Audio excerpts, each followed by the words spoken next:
Assalamualaikum warahmatullahi wabarakatuh. Halo sahabat bonsai eksplorasi, jumpa lagi untuk sharing info tentang proses lanjutan dari memaksimalkan bahan sancang umur 2 sampai dengan 3 bulan melalui proses seleksi akar. Berikutnya juga proses pengepresan batang sehingga mendapatkan cabang terusan dan tangan satu. Seperti yang nampak di depan ini, salah satu bahan sancang prokar berumur kurang lebih 3 bulan. Beberapa yang lainnya seperti yang nampak di sebelah saya ini merupakan hasil proses bahan sancang seukuran jempol berumur 3 bulan saat ini. Ini dilakukan melalui 2 tahapan proses pembentukan untuk mendapatkan akar-akar keliling yang merupakan akar untuk sementara yang ditampilkan di sini akar keliling dengan ukuran perakaran sama besar. Belum dilakukan proses seleksi untuk menentukan mana bagian akar yang harus dipilih sebagai akar-akar yang tampil sebagai akar dominan dan akar-akar penunjang. Sebagaimana yang kita ketahui, 2 poin penentu dari konsep dasar pembuatan pangkal kokoh itu harus ada akar indukan yang bahasa lainnya adalah akar dominan. Berikutnya akar-akar yang ukurannya lebih kecil berada di posisi bagian tertentu dari beberapa bagian di sela akar dominan harus juga jadi bagian penting untuk memberi akses sebagai bahan yang memiliki nilai keistimewaan dari sebuah kokohnya bahan bonsai sancang ini. Oke kawan-kawan sahabat bonsai eksplorasi, untuk lebih jelasnya terkait mengenai yang kita tampilkan ini adalah beberapa bahan sancang dengan ukuran kurang lebih jempol berumur rata-rata 2 bulan sampai dengan 3 bulan. Nah, ini salah satu juga dari bahan sancang yang direncanakan untuk membentuk pangkal batang belimbingan. Jadi sudah ditentukan 4 titik akar yang berukuran lebih besar. Baru selanjutnya nanti untuk akar-akar penunjang yang lainnya kita akan dapatkan dari pecahan-pecahan. Ini target dari salah satu bahan sancang yang di depan ini. Kalau yang lain di sini masih terlihat ada beberapa perakaran secara clearing dengan ukuran rata-rata besar. Dan selanjutnya tentu nanti ke depan kita akan pilih seleksi bagian akar yang dengan penentuan reposisi letak yang sesuai dengan posisi yang tepat.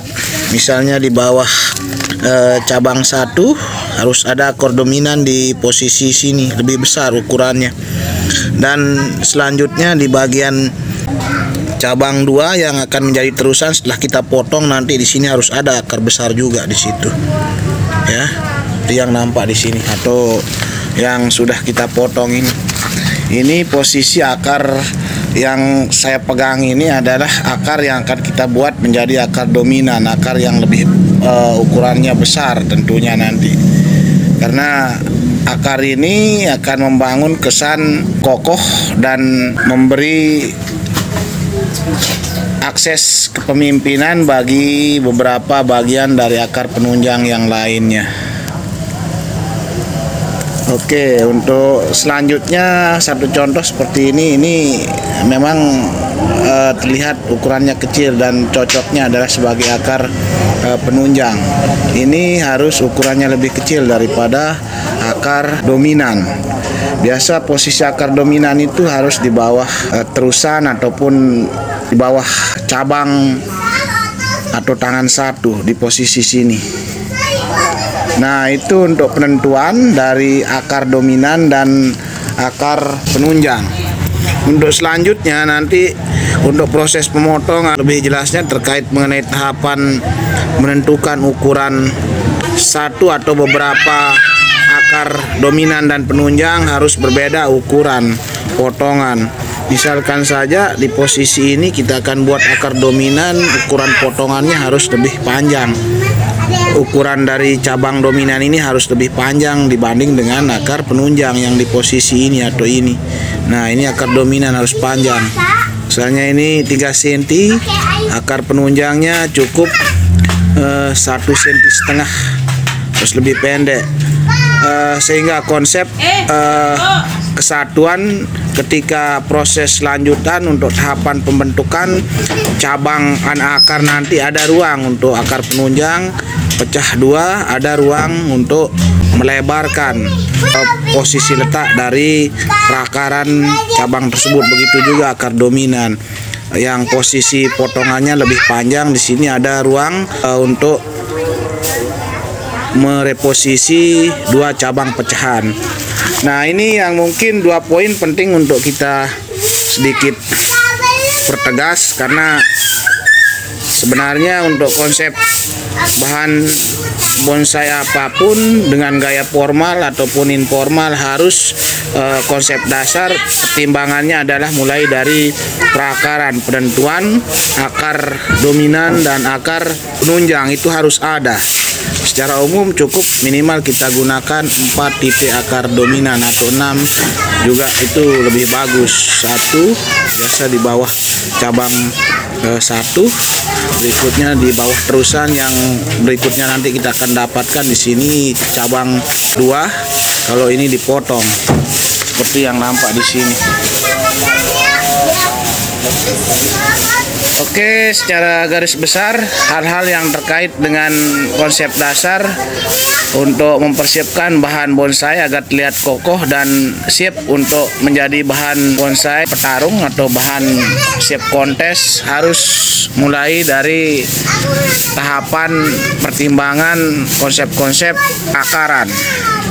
Dan berikutnya nanti kita akan bahas di situ ada ukuran standar untuk pemotongan disesuaikan dari ukuran bonsai yang kita buat. Kalau situ ukurannya seperti ini mungkin bisa, dan dikondisikan penyesuaiannya dengan tangan 1 dan terusan di situ.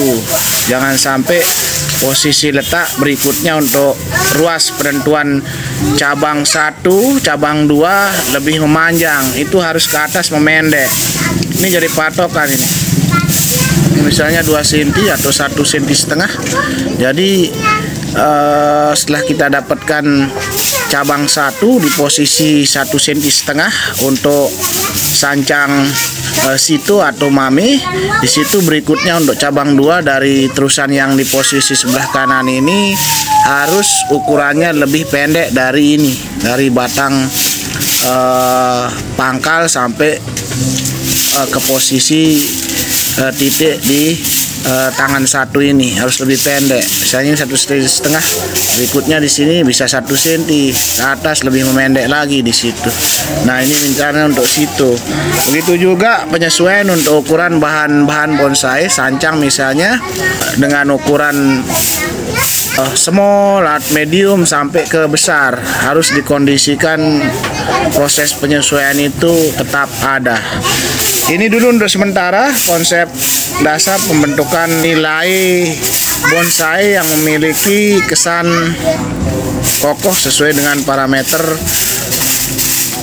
kelas kontes. Atas perhatian dan apresiasinya, terima kasih.